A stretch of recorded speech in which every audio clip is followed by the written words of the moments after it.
எல்லாருக்கும் வணக்கம். இந்த வீடியோவில் எல்இடி பல்ப்ஸ் என்ன குவாலிட்டியில் இருக்குது அதை பற்றி நம்ம கொஞ்சம் டீட்டெயிலாக பார்க்கலாம். ஸோ எல்இடி பல்ப்ஸ் பார்த்தீங்கன்னா 3 டிஃப்ரெண்ட் குவாலிட்டியில் நமக்கு வரும்.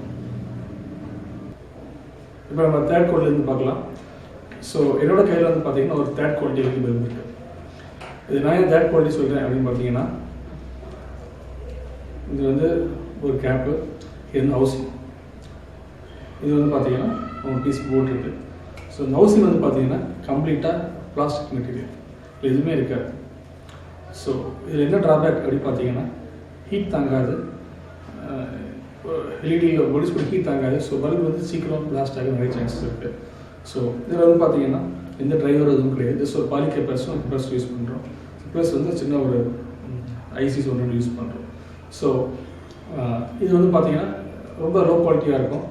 ஒரு வேளை ஒரு 9 வால் பண்ணுறதுக்கு ஒரு 20 ரூபா தான் அந்த மாதிரி தான் ஆகும். பட் வந்து பார்த்தீங்கன்னா குவாலிட்டி ரொம்ப கம்மி. ஓகே, செகண்ட் குவாலிட்டி பல்ப் நம்ம பார்த்தோம் அப்படின்னா, செகண்ட் குவாலிட்டி பல்பில் வந்து பார்த்தீங்கன்னா ஒரு ஹவுசிங் இருக்கும். ஹவுசிங் வந்து கண்டிப்பாக உங்களுக்கு மெட்டாலிக்காக தான் இருக்கும். உள்ளே வந்து மெட்டாலிக் கோட்டிங் இருக்கும். ஸோ இதுக்கு மேலே நமக்கு கண்டிப்பாக ஹீட்ஸிங் மாட்டோம். ஆனால் என்ன பார்த்தீங்கன்னா, இந்த பேஸ் வந்து பேஸில் 2 ஒயர் சோல்டர் பண்ணி தான் வாங்கிடலாம். ஒயர் இருக்கும். ஸோ ஒயர் வந்து டைரெக்டாக நம்ம வந்து இந்த பிசிபி போர்டில் சொல்கிற மாதிரி இருக்கும். டிரைவர் இருக்காது.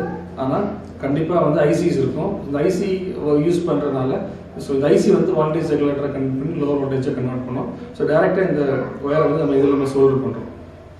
ஸோ இப்போ நம்ம ஃபர்ஸ்ட் குவாலிட்டி பார்த்தோம் அப்படின்னா, ஃபர்ஸ்ட் குவாலிட்டியில் உங்களுக்கு வந்து பார்த்தீங்கன்னா எல்இடி போர்டில் எதுவுமே அந்த ஐசியும் இருக்காது. நீங்கள் ஒரு டிரைவர் மட்டும் தான் யூஸ் பண்ணணும். ஸோ வந்து டிரைவரை வந்து ஒன்று வந்து பாசிட்டிவ், ஒன்று வந்து 230 வோல்ட்டில் கனெக்ட் பண்ணணும். இன்னொன்று பார்த்தீங்கன்னா லோவர் வோல்டேஜை கனெக்ட் பண்ணி டேரெக்டாக அந்த பிசிபி எல்இடியில் நம்ம கொடுப்போம். ஸோ இது அது மாதிரி பீக்கன் கேப் வந்து பார்த்தீங்கன்னா இந்த ஒயருமே இருக்காது. ஏன்னா இந்த டிரைவரில் வரக்கூடிய 2 ஒயரை நம்ம இங்கே உள்ள கனெக்ட் பண்ணி நம்ம சோல்டர் பண்ணுவோம். ஸோ இந்த 2 ஒயர் வந்து பார்த்தீங்கன்னா பிசிபி போர்டுக்கு போகும். ஸோ இது மாதிரி ஒரு பிசிபி போர்டு இருக்கோம்னா இந்த பிசிபி போர்டு வந்து நம்ம கனெக்ட் பண்ணுவோம். ஒருவேளை வரக்கூடிய வீடியோஸில் வந்து நம்ம டீட்டெயிலாக எப்படி பண்ணுறது நம்ம வந்து பார்க்கலாம். Thank you. Thanks for watching this video.